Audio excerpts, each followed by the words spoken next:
Well, hello there, everybody. Welcome to Soul Empowerment. My name is David McLeod. I am your life mastery coach and one of the senior partners at the Wellness Universe. And I am here today with two of my three great friends who like to participate in this panel. Our friend Gail is off doing something very important, and so she's not able to be with us today.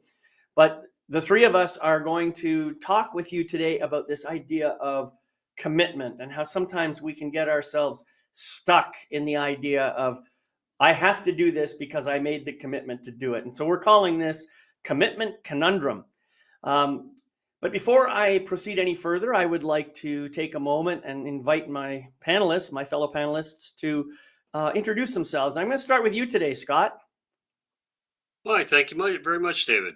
Hi, Scott Holmes, Reiki Master, polarity therapist, energy healer, on and on and on, as most of us have any number of quote unquote titles. I'm up here in Boston, and I have the great pleasure to sit here and discuss all of these matters with David and Sarah, as well as Gail. And it is extraordinary what comes out of these discussions. It truly is. I'm glad anyone who can hear this is joining us. Right. Yeah, thank you, Scott. And it's always a pleasure to have you here. You got a lot of wisdom that I really enjoy hearing. Sarah, introduce yourself for us. Hi, I'm Sarah, or Sarah Jane, whichever. I'm in England, just in case the accent was confusing you. I'm on the South Coast, and I work with the energy of Reiki, with the energy of sound. I also channel from dragons and many mythical beings, and speak light language. and many people refer to it as light language, the language of light. I consider it to be the language of our soul. And for me, it's not something that people understand with their ears, with their mind, but the heart and soul understand whatever that message is. So anybody that listens to anything that I share in light language, please don't ask me to translate it. I haven't got a clue what I'm saying. I just know there's beautiful wisdom coming from somewhere in my soul, from the universe. Right. But I think to a certain degree, with all of us, when we're sharing, especially with these conversations and working with clients, we find there's a wisdom that comes out from us that we're thinking, where the heck did that come from? And it's coming from deep within us. It's coming from our soul. And so, which I suppose, actually, I hadn't realized I was going to be saying this, but of course, it works really well with the fact that we're talking and using this conversation as soul empowerment. So yeah, that's right. Yeah, beautiful. By the way, I just wanted to say, one of the things that I noticed, you've given us a couple of examples of this light language just by speaking what felt real in the moment. And you know what I was blown away with in my own mind is it's obviously not gibberish. It's not like somebody was just going, no, it's nothing like that at all. There's actually a very, very solid structure in the language. It's clear to me that it is some kind of language. And of course, I think you're absolutely right. I don't understand it with my mind, but there's something that resonates deep down inside that I think it's really, really amazing, and such a beautiful gift that you share with us from time to time. Who knows? Maybe Sarah will share something like that today, if we can talk her into it. Anyway. But you don't have to make a commitment about it. Just saying. I'm sorry, what's that? But she doesn't have to make a commitment about it. That's right. If it comes, it comes, you know? Right. Well, and Sarah mentioned something else, this idea of soul empowerment. One of the things that I like to explain to people is our souls are always empowered. This is something that many of us might misinterpret by the title. But what happens is we also have ego minds that somehow try to enslave us in their own way of being and doing and all the rest of that. So a lot of people live their lives according to the ideas of logic and linear thinking and all pure science and everything else. And they don't allow their right brain to come into the right brain as opposed to the wrong brain. But anyway, they don't allow their right brain to have enough influence in their lives. And consequently, they really maybe don't hear the voice of their soul, or they don't feel a connection to it. So our purpose here is to do as much as we can and to bring as many tools as we can and to just shake things up a little bit so that maybe you will learn how to quiet your own ego mind so that you can bring your soul more into the foreground of your life, and therefore you are kind of consciously empowering your soul. That's the whole point of our conversations here. And we've had many so far, and in fact today marks the end of our 4th year doing these once a month. This is episode 48. And as I already mentioned, the title is Commitment Conundrum. And Scott made a comment about commitment, and I'm going to go to you, Scott, because obviously you got something to say about this. Tell us a little bit about what this whole idea of commitment conundrum means to you. Commitment conundrum. You have shown the commitment consistently through the years. Number 48. I meant to look it up before we started to see which episode this was. 48. That is an inordinate amount of work in order to get to that point. You also do other spots through your blogs, through your everything else that you do. And that is incredible, that commitment to getting the word out. And we say the commitment conundrum because we make commitments at different points in our lives. The commitment that, David, that you've made, and Sarah, that you make, and you're both extraordinarily busy in the work that you do, in the way that you want to put everything out.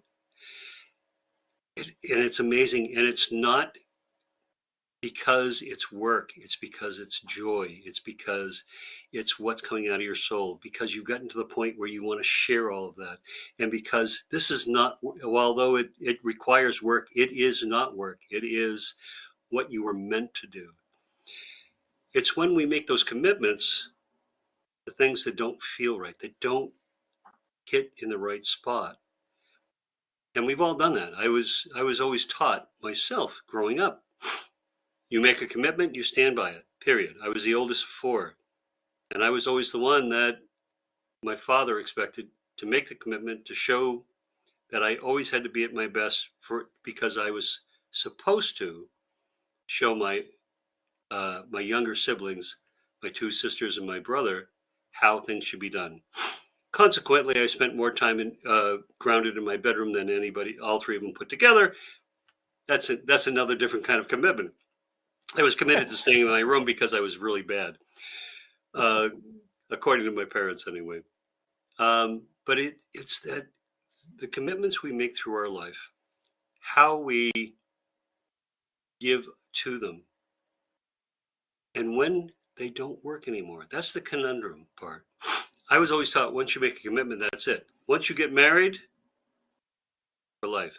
Once you make that commitment to someone, that's it. There is no turning back. There is no questions. There was no divorce in my family. This sounds very, very, very odd. There was no divorce. My grandparents, my parents, all my aunts and uncles, all of my cousins there was no divorce in my family. No matter how dysfunctional it might be, it was family, and that was it. And I looked at that and I said, wait a minute. I got married when I was 19 years old. I was a father when I was 20. I had 3 children by the time I was 25. I don't quite think I'm the same person at 25 as I am at 50. What changes? How does it change? And how many of us wake up, the kids are gone, they've gone to college, they start families of their own, we're sitting with their spouse, and we look at each other and go, who the hell is that? And why did I marry them? we lose that. We don't understand that. We know it. 20 years old, we were inseparable. But at 50, is that still the right match? And does that commitment still sustain? Does that commitment still hold? If it doesn't work, can it be undone, or can it be redone? Right. Beautiful. Yeah, thank you, Scott. I think obviously you've been focusing on the commitment of marriage, which is a pretty big deal for most people in this world. Um, and it's an important commitment for sure. But I want to say that there are an infinite other varieties of commitments. And the thing that I wanted to point out is what we don't really understand is that commitment is a kind of a cousin of integrity. And you talked about this idea that once you've made the commitment, you have to stick by it. Well, that's kind of the aspect of integrity, right? Where my word is my bond. I say I'm going to do something and then I do it. However, one of the things that I have learned about integrity is it's not just words and actions that need to be in alignment. I mean, words and actions in alignment is what the outer world can see. That's what you can see. If my words and actions appear to be in alignment to you, then as far as you know, I am fully in integrity.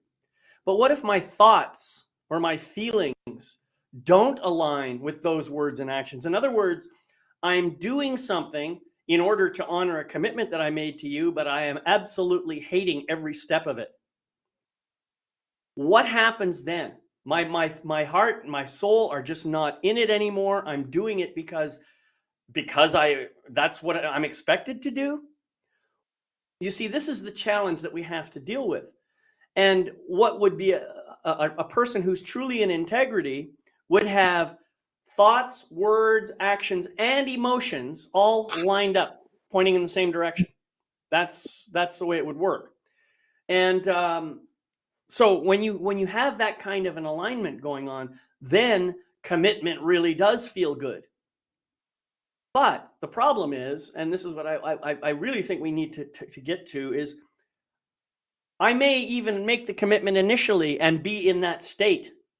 Although I tell you frankly, when I was a kid, when I was younger, most of my commitments weren't made for that reason. Most of my commitments were made because mommy said to do it, daddy said to do it, the authoritarians in my life said to do it, and so on and so on and so on. You know, most of the commitments that I made were followed that kind of, that's the check or the box I have to check in order to have success in my life. So you see, this is the challenge. Most of us in our early lives make commitments out of some sense of obligation, not necessarily because it feels true to who we are. Thankfully, that part of what our work is here in this whole soul empowerment process is to wake ourselves up to that and hopefully get ourselves enlightened enough so that our children can start to learn new habits and better habits, and maybe their children after them. That's really what this is all about, you know?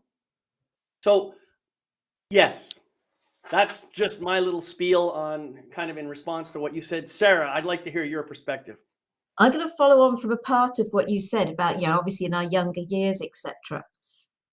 And it's getting ourselves to that point where we allow ourselves to stop when it comes to making a commitment and thinking, okay, how does this feel?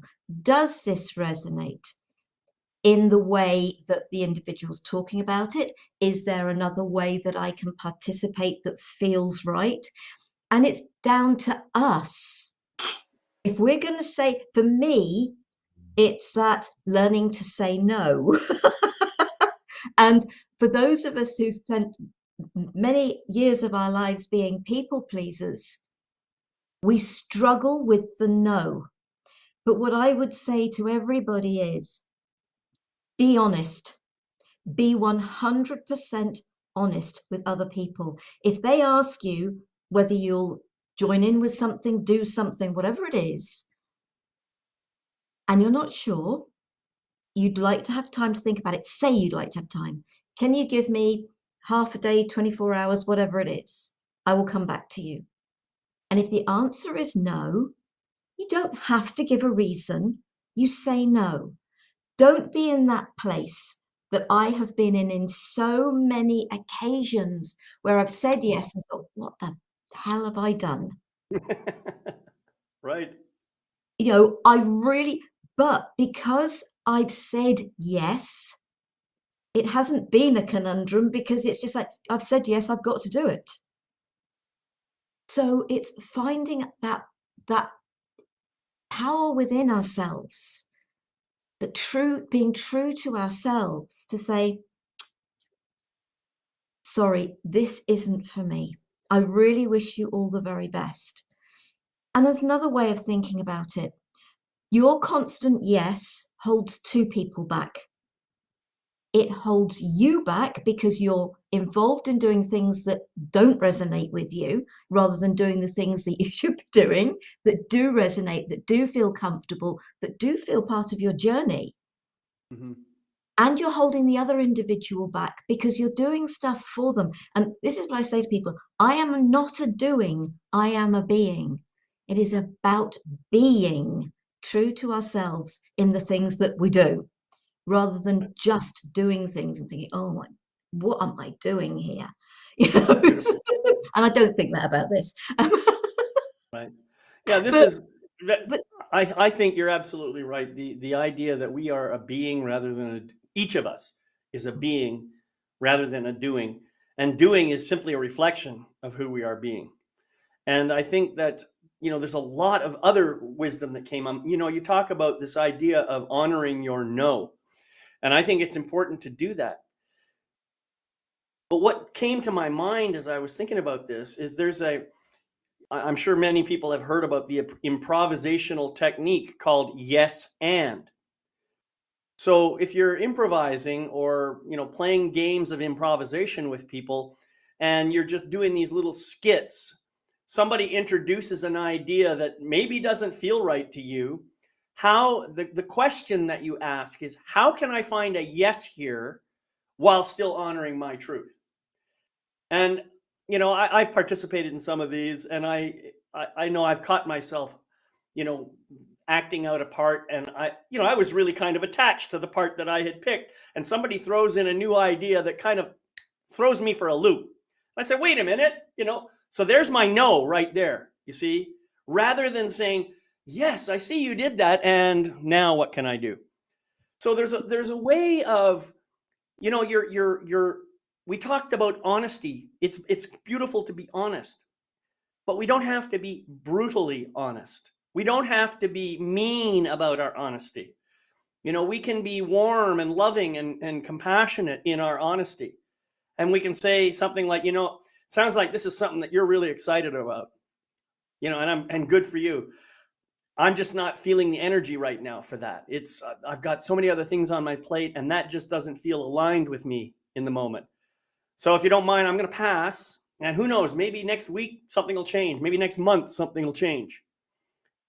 All of us can use that approach. And I'm sure that the other person hearing that will be grateful that you had the courage to say no in that way, rather than just saying yes and that not really doing a full commitment to whatever it was you said yes to. Right, Scott? Yes. Yeah.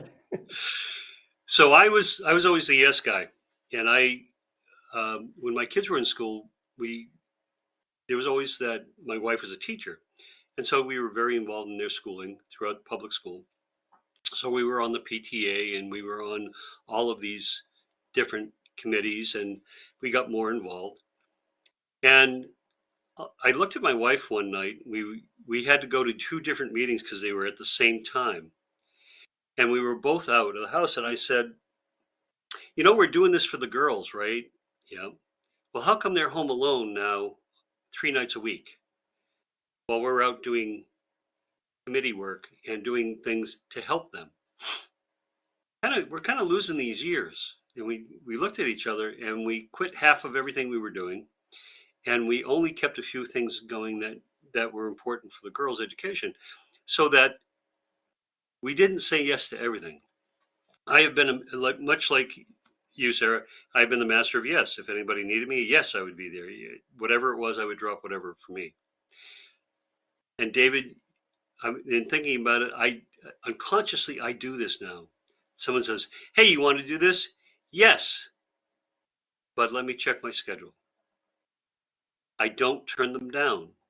I say, wow, what a brilliant idea. Thank you for thinking of me. Thank you for asking me. Let me see if I can make it work. Hmm. And that's in how I stay true to who I am in my schedule, in my responsibilities, and my integrity is by saying, putting the parameters on there, right? It used to be yes without parameters, and I just gave and gave and gave, and I felt depleted. Now I say yes, let me see if it fits. And people really respond to that because you didn't say no out of hand.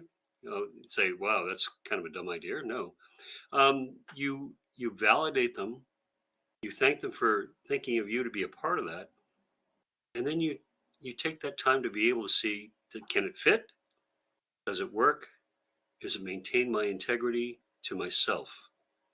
If I'm if I have integrity to myself, I can give of myself much more to you, to the project, to the meeting, to the party, to whatever it is that we're trying to do. I can give up myself fully. And I think Right. that presence within that is everything. If you can be present, fully present in what you're doing. Right. I think I've shared with this panel before, perhaps not in a live show, but about this book that I read called F star star K Yes, which when I read it several years ago, probably 15 years ago by now, I thought it was hilariously funny. It's written by, um, I think, a famous writer who went under the name of Wing Wu Fing or something like that. And but the whole point of the book was he wanted to write an entire book, and it's 350 pages or so long, without using any um, negative words of any kind. He wanted to be absolutely positive in everything that he did. And of course, there were times when he clearly was being asked to do something and he was saying, how do I find the yes? And sometimes he would just go off on a wild goose chase story and say, yes, let's go out and you know get the military industrial complex all excited about making war. Maybe we can get the individual competitors fighting against each other. It was ridiculous, but it was funny, and he was trying to make the point that if you want to say no, there's a way to say no without necessarily using those two letters. Anyway, the reason I bring this up is I just went out and bought another copy of the book because the original one that I had I lost. I don't know where it went. And I read it again. And while it was still funny, it was like I was reading a whole new book. Most of it I didn't remember. Isn't that interesting? I only remembered the humor part, the feeling of laughing. And I have to say, I was kind of disappointed the second time around. It didn't have the same impact on me. Now, why am I bringing that up? Well, what's happened in 15 years? The book hadn't changed, right? But many aspects of my life have changed and my perspective has changed. This is the point that you were making earlier, Scott, about when I entered into my marriage at 20 or 25 or whatever year it was, however old, I had this set of beliefs, this set of understandings, this set of values. Now, 25 years later, 50 years later, however long it is, many of those things have shifted. Some of the really strong values have stayed the same, but many things have changed. Well, how do I honor the new me and honor the commitment at the same time? That's where the real conundrum lies. That's as I see it. Sarah.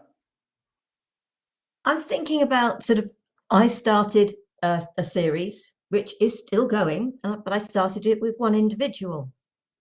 And that's today's conversation. And we'd gone over a year, but I was very aware that she was doing so much more than when we first started. And her commitment to it, to the extent that actually it wasn't just about internet connection. She would forget that program was on. And probably 4 months before she actually said, I need to step back, I'd said to her, is this getting too much for you? You know, you've got so much going on. If you need to take a step back, that's fine. So we can actually come from the other end of this. You know, sort of somebody's made a commitment, but if you're getting a sense that they're not fully engaged anymore, sometimes they require somebody to say something. Now, it did take her about 4 months before she actually came to me and she said, actually, the one at the end of December has to be the last one. Fine. I got it before she did. And I suppose it depends on each individual, what we feel about things, but especially when you're working with energy, you get the sense of that energy missing. And with this particular program, once a month she'd invite a guest, the other time in the month I'd invite a guest. I was the one working with her guests. Yeah. You know, I'm lucky I'm able to do that. but Right. Yeah. but but it's thinking about these things. It's about we're going back to that word honesty. If you've made a commitment to something like, and David, I get it, your Life Mastery TV, soul empowerment, I've got exactly the same with Gift of Healing TV, with today's conversation, I've got exactly the same. And it's right for me while it's right for me. And those people that I work with, if people require to take a step back, it's important that they have the courage to say. And it's not for us, oh, blooming heck, I'm being let down. No, you're not. That individual is doing what is totally right for them. And Right. so it's also helping people who've made commitments for it not to be such a conundrum of how the heck do I do this? It's about the understanding that lives change, things in our lives change, our commitments have to change. Especially if you get things like health issues or health within family issues. There are things that can get in the way, if you like, of Absolutely. a commitment, that are out of life, can be out of our control most of the time. And we can only work within those things that are in our control. It was something my grandmother said: never make a promise you cannot guarantee to keep. And the truth of the matter is, you can never guarantee to keep a promise because life can get in the way. And Right. I remember working with a young lady with learning difficulties, and she really wanted to go and see the wolves, because I used to work with wolves. And yes, the four-legged creatures, but they were in a trust, so they weren't out in the wild. And I said to her, the only way I can promise you is that I will take you as and when circumstances allow. So there was no, I will take you next week, the following week, whatever. It was, I will do my best to make it happen for you. Right. And maybe that's what we should think about when we make commitments, because a commitment to a certain degree is a promise. And I life agree. Well, I gets think that's an important point, and I just want to address that a little bit, because when I make a commitment, it is a promise, and I will do exactly what I said I will do until something happens that prevents me from doing it. If I make a commitment to you, and I don't know, my something happens, like my house burns down or something, you know, it's something out of over which I have no real control. And maybe I don't have the presence of mind to call you and say, hey, I'm not able to complete the commitment this time because my house is burning down. But as soon as I am able, as soon as I recompose myself and I can tell you, look, I'm really sorry. I had this situation. I just could not deal with it. I'm calling you now. You see, this is what commitment's all about. It's the same thing. I've brought this up before. How often do we let each other off the hook when we make a commitment that seems so small and insignificant, and then we don't live up to it? Such as, I will meet you for lunch today, or whatever. I'll meet you for lunch next Monday at noon at this restaurant. And then I'm half an hour late, and we just kind of say, oh, sorry, I'm late. I show up half an hour late. Sorry, I'm late. And that's the end of the discussion. How often do we allow ourselves to be run over like that? The fact of the matter is, and I've said this to you before, if I'm half an hour late, I can always recognize that if I knew in advance that you were going to be sitting there with $1 million check on the table that would disappear at 12 noon plus 5 seconds, I guarantee I would have been there. I would have found a way to be there, because 99% of the time, my only reason for not being there is that I allowed something else to become more important in my mind than meeting you and being on time. In fact, I may have even had the thought, oh, it's only Sarah, she'll be okay. She knows that, she knows that I'm good for it, This is the bullshit that we deal with each other all the time. And so a small thing like that, we might let it go the first time. But then the next day something else happens, and it's another small thing. And maybe we let that go too. But I'll tell you, sooner or later, that you're going to add one more small thing to the pile of small things, and there's going to be an explosion. This is just what happens. And then you're going to be saying, what are you so angry about? For God's sake, I was only 5 minutes late, or whatever the story is, Or I only left my stockings on the couch one time, whatever. It's so stupid. So here's the deal. I have to make a commitment to myself that when I am in relationship with anybody, Scott, I'm going to pick on you now. When I'm in relationship with you, if you make a commitment to me and I see that you're not living up to that commitment, then I have a responsibility to myself to come to you and say, hey, Scott, what's going on? We made this agreement. You said you were going to do this.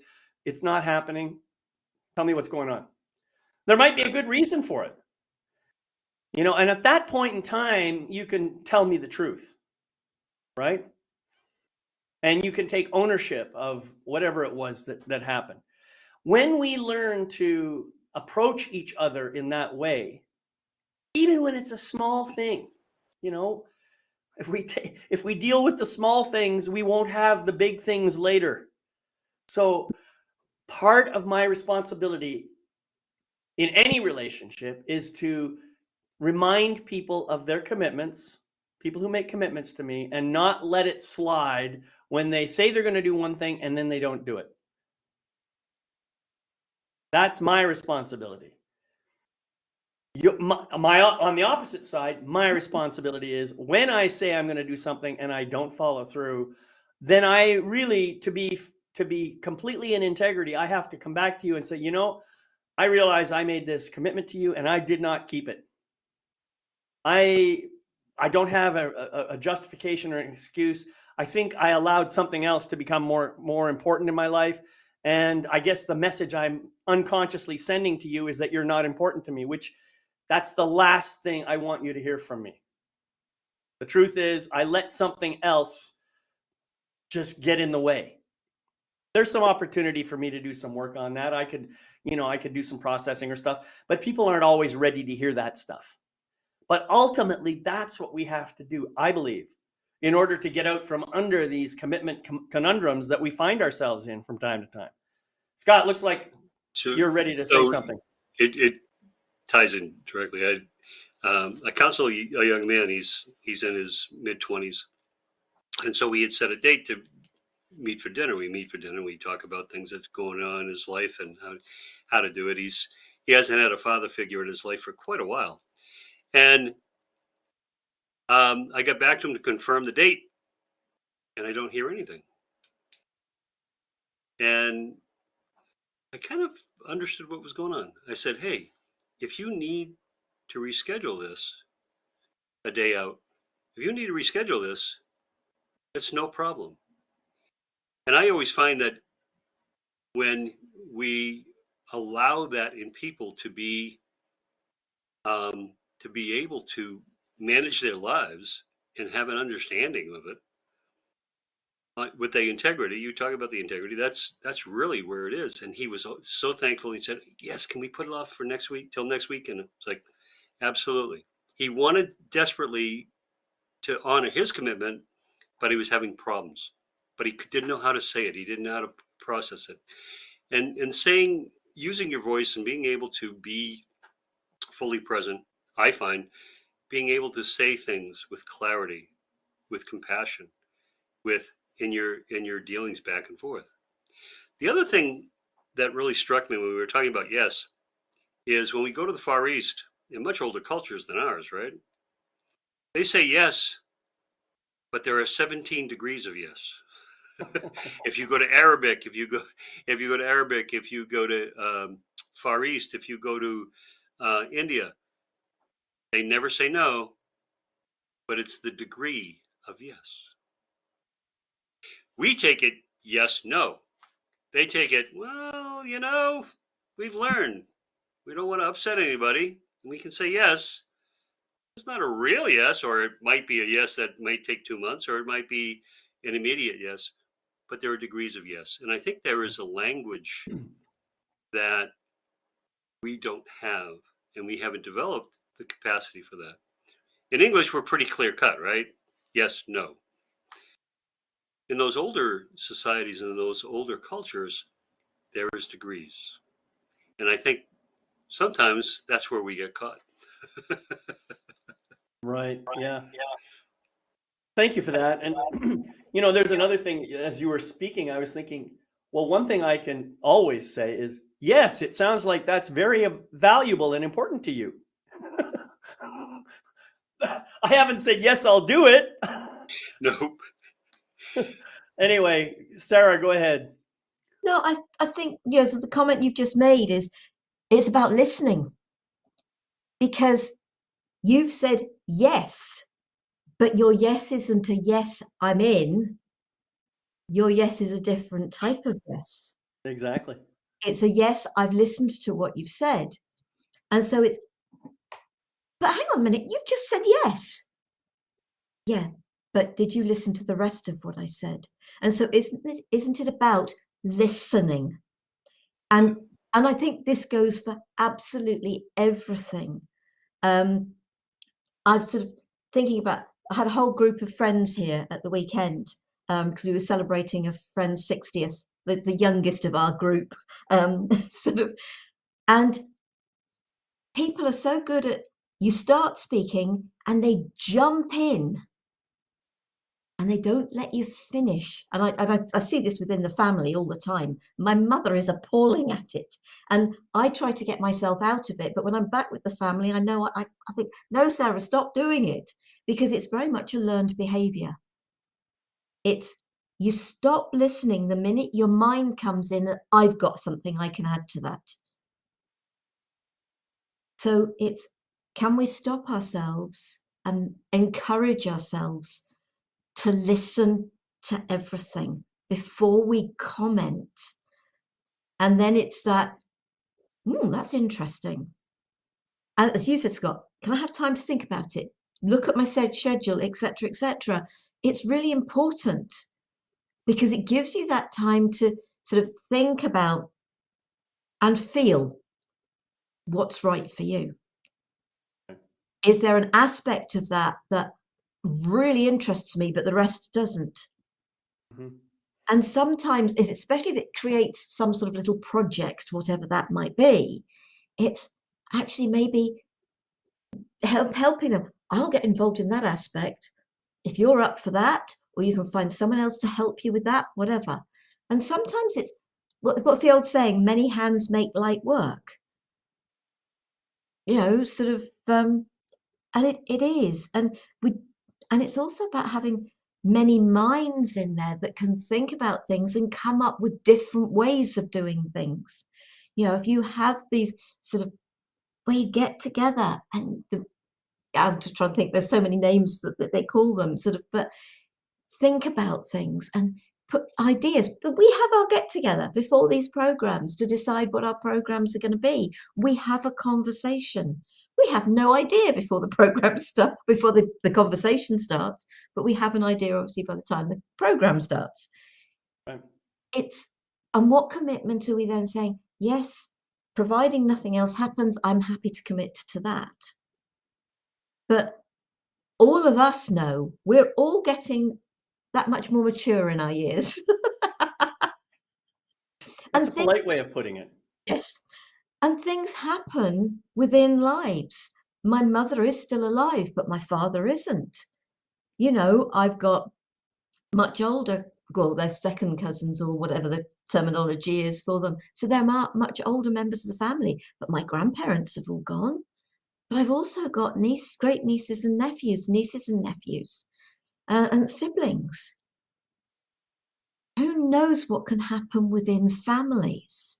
And obviously the friends that I share the house with. Things can take over your lives. I'd rather you didn't say your house burnt down, say your internet failed or something, Well, if my internet failed because my house burned down. It's something I've always been sort of taught. Be very careful what excuses you make. And I'm not saying that would be an excuse, but Right. you just, yeah, therefore it's an example. Be careful. You can be wishful thinking. I just wanted to add to something you were saying about the listening part. I think that, yeah, listening is critical. I mean, uh, it's all fine and dandy if you want to speak. That's beautiful. But if everybody's speaking, then nobody is listening. So at some point in time, the speaking has to settle down to a point where there's only one person speaking, and everyone else hopefully is paying attention and listening to what that person is saying. Now, yeah, I prefer to think of it in terms of two people in conversation because that's just a little bit of an easier dynamic to work through. So let's say, you and I are having a conversation and I'm listening to what you're saying. If I am going to do a good job of listening, then it's important for me to listen carefully to understand what you're saying and maybe to reflect what I'm hearing so that you know that I'm hearing correctly. And if there's any questions that I have, then I can ask open-ended questions to help you deepen your understanding and to help me understand as well. As you say, waiting for the opportunity to just chime in with my own opinion, that's not really listening at all. That's competitive listening. That's what I call it. And but collaborative listening is more about me giving you the space to say whatever it is you want to say and finding ways to deepen your conversation, and to help you understand it even more than perhaps you did before. That's what I call the process of listening to understand. And that means also paying attention to what's not being said. Things like body language and tone of voice and, I don't know, maybe undertones of energy that you might feel while the conversation is going on. So, yeah, listening is a powerful, powerful skill, well worth all of our time to learn how to do it extremely well. It was real quick. There was a story. So in the city, they wanted to put a group together, and so they invited 25 very, very high, powerful men, the realtors, and just kind of everybody in the city who wanted, and they wanted to form this entire um, committee.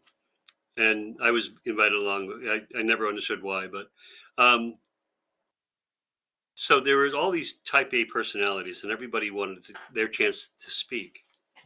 And there was this one guy. He comes in right on time, very quiet, white haired, carried a briefcase, and he walked into the corner. And he sat there the entire time, never said a word. And I kept looking at him because I was just drawn to him. And all of these very powerful guys that come up and they're talking and they're just sometimes just to listen to themselves speak. And he just sits there and he writes a few things down. And the moderator says, is anybody else would like to speak? And he raises his hand. And what he said was, so what I'm hearing is, and he summarized in 3 minutes what everybody took an hour and a half to say. And he said, and the way I see it is, there's only really two ways we can go here. And he summarized it very, very well. They all looked at him, all these guys, they're kind of pounding their chests and they're in this room. And they elected him to head the committee because he had the foresight and the understanding and the ability to listen to other people and put it into action. I subsequently called him up about 3 days later and said, I want to meet you. I want to understand who you are. Can we have coffee? So we sat and we had, and he's become a very, very good friend of mine. And he taught me time and time and time again that stepping back sometimes is much more powerful than trying to bull your way through forward. Because I was the bull in the china shop each and every time. And now I get much further by stepping back. And I do that in a lot of aspects in my life in order to say yes to things. I step back. Does it feel right? Yes or no? And that's how that's that breath. You know that millisecond between what I think and what I say. That some people we all have friends who don't have a filter.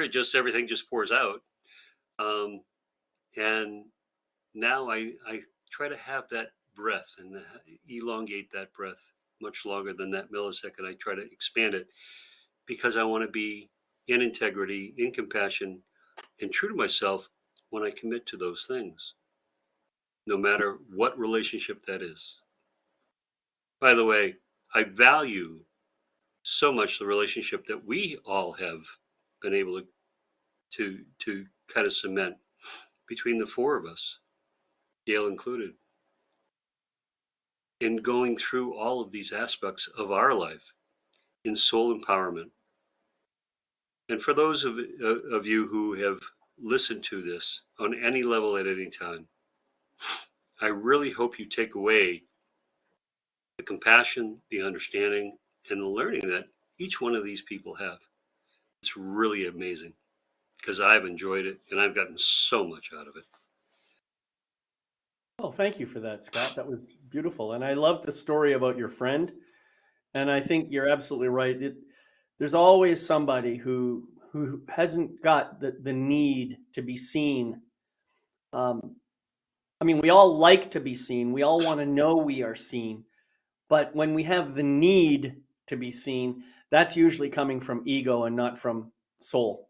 So, I think it's a great learning. So thank you for sharing that. It's beautiful. In fact, you gave me another idea for a topic. Maybe bull in the china shop is a great topic that we can bring forth. Uh, there have been times in my life when I was a bull in the china shop. I'll tell you that. Uh, Not something I like to remember, but it is true.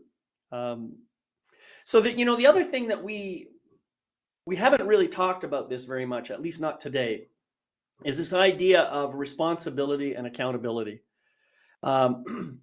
We've kind of alluded to it when we talked about honesty and speaking up.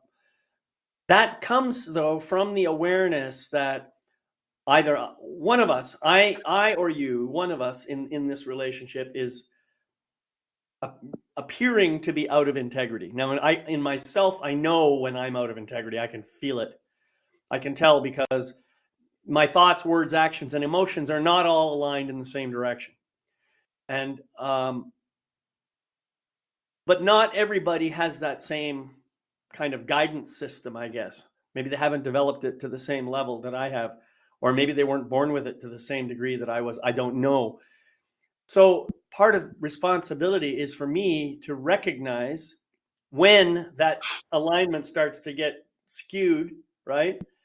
And then to speak up about it. Also, my responsibility, as I said, is if I notice that you seem to be kind of shifting out of integrity, is just to call it out and say, hey, is everything okay? Are you still in alignment with this objective that we had? Has something shifted? It's perfectly okay to ask questions like that, because that's part of the whole process of, I'm asking questions so I can listen to understand, right? So that part of responsibility is very important. We could do a whole episode on accountability, and I think I did one with Nancy Stevens a while back, maybe 2 years ago or something. Anyway, those are the two important aspects that go hand in hand with commitment and integrity. So I'd like to hear your perspectives on that. For me, with commitment, we can make a commitment, of course we can, but I think it's about the honesty. At this point in time, this really resonates. This is the amount of time I can give you. But if something changes, and it's going back to that word honesty, isn't it? And encouraging them to listen to what you're saying. I can and will do this, providing things stay the same. If they don't stay the same for me, then I can't. Sort of at the moment, I have my niece's dog twice a week. I can do that. But things in my life could change, which would mean I can't do that. She's got a little dog that has separation anxiety, so they can't leave it in the house, so she can't go out to work and leave the dog at home. So they're obviously trying to do what's right for the dog and for what's right for them as a family. But I also have to do what's right for me. So for now, I can do that. But that dog is only just over 2 years old. I'm not sure that I am going to be able to do that forever and a day, because that dog it's not a big dog, so it could live to be quite a few years old. It's going to be what it's going to be. Sort of it's being honest actually with yourself. I think all of this starts with ourselves, doesn't it? It has to start with us. Honesty with ourselves, listening to ourselves, feeling how things feel for us, and then being honest with the other individuals, listening to them and encouraging them to listen to you, to what is being said. Yes, I've said I can do this, but there will be a finite, and I have no idea when that finite will be. But for how long I can do it for, I will. You started Soul Empowerment 4 years. Brilliant. Like Gift of Healing TV has been going just over 9 years. Yeah. And that's every Wednesday evening. So there's been the odd one. There's only about 2 or 3 in the whole of that time. But that's a commitment to a certain degree we've made to ourselves. And we encourage others to join in with. Of course. Mm-hmm. And so it's what commitments, maybe we should start with the commitments we're making to ourselves. And that commitment to ourselves does that as you said, does that commitment ring true anymore? Does the energy of that ring true? But things have changed. Gift of Healing TV has changed and grown. You started Life Mastery TV with Tommy. You took a break. It's back. It's changed. It's grown. Right. And that's the thing, is commitments, actually, I suppose, it's allowing that growth. I think I've brought everything I can to this for you. I think there's somebody who can help you take this a step further. Yeah. And as you said, it's not so much for no, it's there's a way to move forward. Right. Absolutely. Now you're talking about perhaps we should make our commitments to ourselves first. And I think what's coming up for me now is even if you are involved in my commitment, I'm still making the commitment to myself. Because, if you weren't in the picture, I would have to be honoring the truth of who and what I am in order to be able to step into that commitment.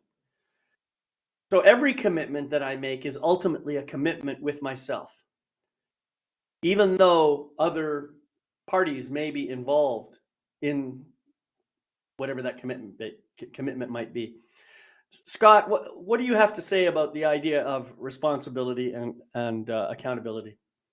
You're on responsibility, accountability. We all work with clients. And so anytime I walk through anybody in a session, no matter what we do, whether it's coaching or Reiki or whatever, I always ask them what they need, and I give them a tool. I say, can you do this? Can you give 3 minutes of your morning to doing this for you? Can you commit to that? And of course, in that moment when they're feeling this high and they're feeling beautiful and they have this energy flowing, they say, well, yes, of course I can do that. And I see them 7 to 10 days later, a month later. How did that go? How did you? Well, I did it once and I did it, I've been doing Right. it once a week. Okay. So that's the commitment. I do yoga 5 to 6 days a week. I do self yoga on the mat in the morning. There are mornings I get up, I don't want to do that. They're like, maybe not today. So I roll out the mat and I get on the mat. Maybe I don't do it as long, but I do it. That's the commitment I've made to myself, because I know that in doing that, I feel better. My day will be better. My day will be much more solid. If I don't do that for myself, I get through the day and maybe my back starts hurting. Maybe I'm just like out of sorts. So that commitment that I make to me, and as healers and as people that have really worked on themselves, the most important thing we do, I think, is that commitment to ourselves. How we have that relationship with us in order to do the things we need to do and want to do. And that's where most of the work that I've been doing comes from and goes to, is Beautiful. that self-commitment. Yeah. Well, thank you. Listen, I know we're coming up to the top of the hour here, so I would just like to try and close this out while we're all still here. And I want to say thank you to everyone who showed up on this, and to anyone who is watching the recording. I hope you got a lot out of this. Please, whatever you do, leave comments at the bottom of the page where you're watching the recording, and share this out with your friends. Let us spread the word about soul empowerment. And Sarah, do you have any final words you'd like to share before I close it out? Should we do a few light language words? Let's see what they want to say. And let's listen with your heart and get your soul, folks. Kita shunt tnahai ia. Kurum tai hal and chiamataka. Noita esht tai I ki matakahai. Feran tahai ishinamiaka. Yuch tanaka itiama. He hantaranake ishi. Loeche nakataha e umta akeana. Noshte na ata ne akatamai. Namaste. Thank you. Scott, final words. I was going to say what she said, but it doesn't work really well. Thank you. This was really empowering, encouraging.